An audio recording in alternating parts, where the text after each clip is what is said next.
So I've come down here to the San Diego beach because it is probably the most southwestist corner of the country that I'm really going to actually get to. Well, I don't think there is much more southwest I could go. But it's a good point to kind of sit here and talk about how the journey's been so far. This technically marks probably the halfway point, since every mile east and north will bring me a mile closer to home than it is away. So this is kind of the halfway point, and it's been all up on YouTube. Almost 6,500 miles so far. And it all can be seen. I did it all on my GS 1200 BMW, as you can see. One thing I have noticed about a motorcycle is that it can kind of become part of you. You spend 6,400 miles on it, or even further, you start to expect it. You start to care for it. So you kind of becomes a personal property, an extension of yourself, if you will. And that's how I feel about this GS. I never really understood how people could get so attached to cars or motorcycles. It wasn't until you're alone with the car and you have to rely on it that you really start to bond. You kind of know the engine as your own. And that's what BMW means to me, and it's just the best bike in the world, in my opinion.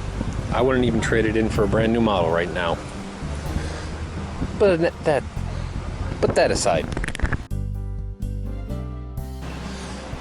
BMW also has great service. As you can see, all the new bikes are out, and they have a great service area in San Diego. So it's a prime place to stop and get a little tune-up on the bike before you start headed back.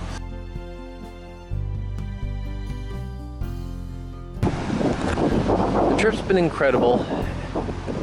It's been fun, informative. You learn so much about different areas, and you'd be amazed what's on other local news, which is not careful. And I find my concerns on a national level have shrunk away. The national election, issues of the world, so much less concerning.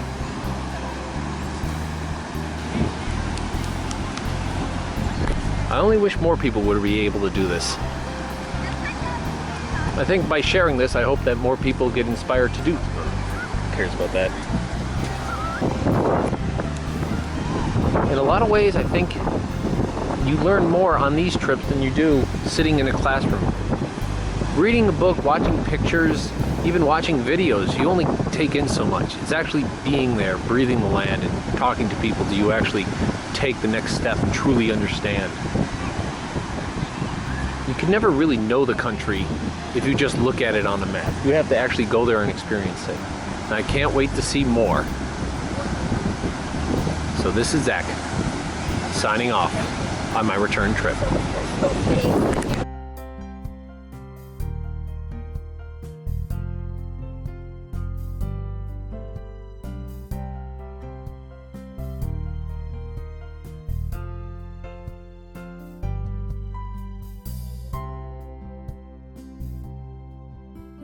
So you get time to explore San Diego. The best way to kind of do it is they have a trolley which makes a number of different stops throughout San Diego. Now, it actually takes longer than a whole day. Like the zoo alone could take a whole day, and that's a stop. But I only chose two really to explore. Coronado's the first. Coronado, just on the whole, beachwear, shopping, kind of what you would expect in kind of like a beach kind of resort town. Fun to kind of kill a day when your bike's getting repaired. Look at the cow. Look at the Elvi. The Coronado Brewery. That it's sorta? Hotel del Coronado. Since 1888. You can tell the place is really fancy because of how short they cut the grass. They do a lot of watering here. And in Southern California, if you water a lot, it means you got some money. Coronado is an island in the Bay of San Diego. Kind of a pretty affluent island. They have a big bridge. Some of the real estate prices here are just mind-boggling. But the beaches here are the real draw. Consistently, Coronado rates in the top 10 of beaches in the world. The sand is a little unusual in the fact that it's pretty much this color all the way around, really fine. There's not a lot of rocks, other sharp obstacles. Because it's in the bay, it's only certain measures of it are actually, you know, get the full front of the waves from the ocean. So there are plenty of spots where, you know, you can sit and not deal with kind of the big waves off the ocean. This is the western beachfront, so as you can see, it's pretty calm on the ocean today. Big resort town, big fun town, big shopping town, and just one of those many attractions that is in San Diego.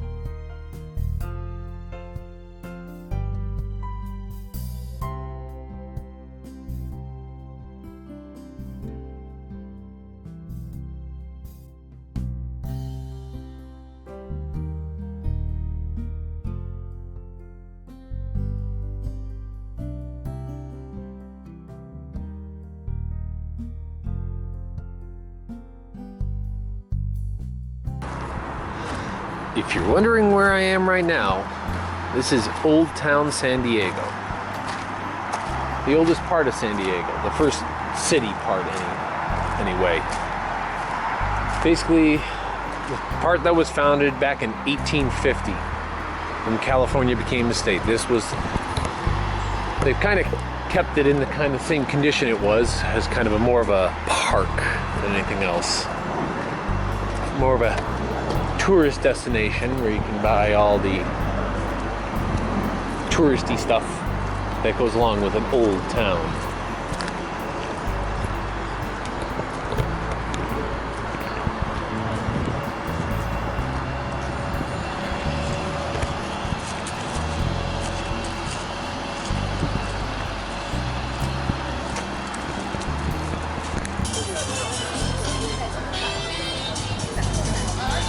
As you can kind of see the general layout of the place.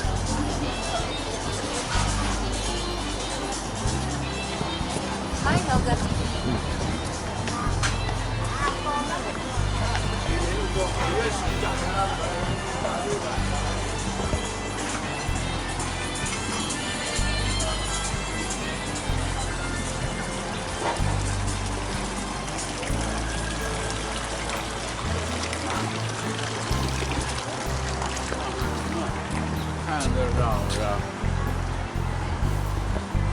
They just keep these few blocks the same,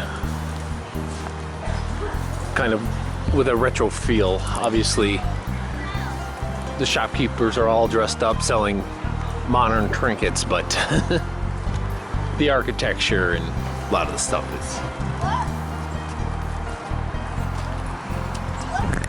is inside the saloon. Obviously, the cash register and alcohol warning are kind of out of place, but you know, hey, liquor laws. The gambling parlor, which they have to remind you that gambling is illegal unless you're on an Indian reservation, because Indians are allowed to gamble.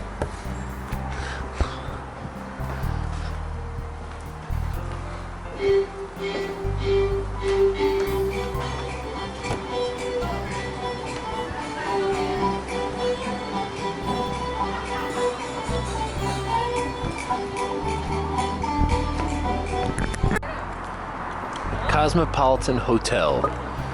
Just an old style hotel with saloon, restaurant, and a happy hour.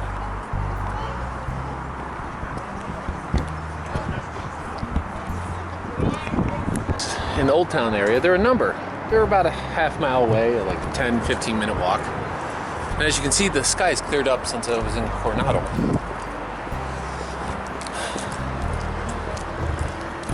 But right now it's still a little early for them to be open, so can't visit any just yet.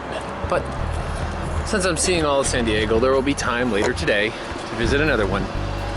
Probably a more beer-oriented, not as family restaurant.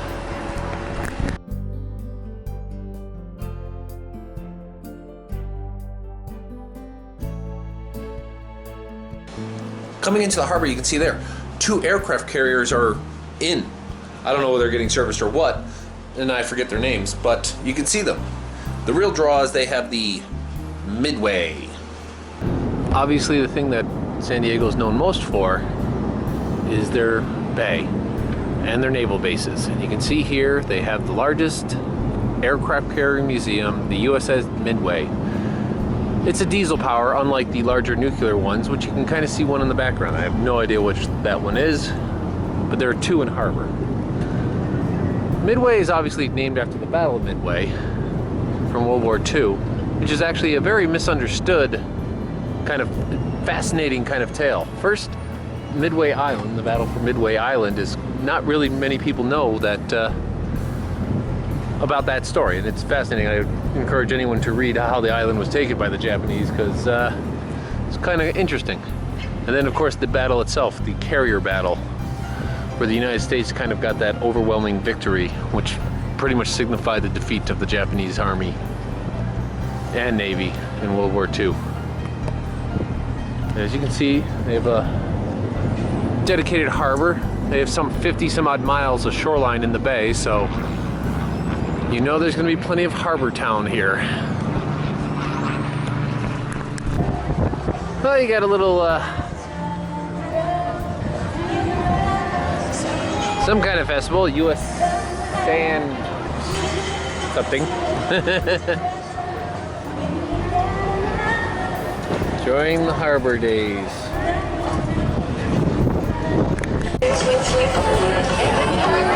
Coffee stout at the beach. Beaches.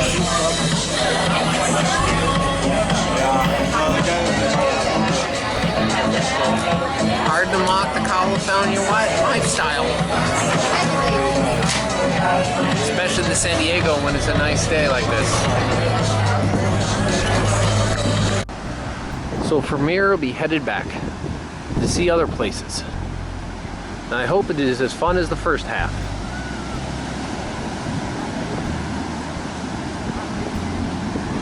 I hope everyone who watches this can take something from it.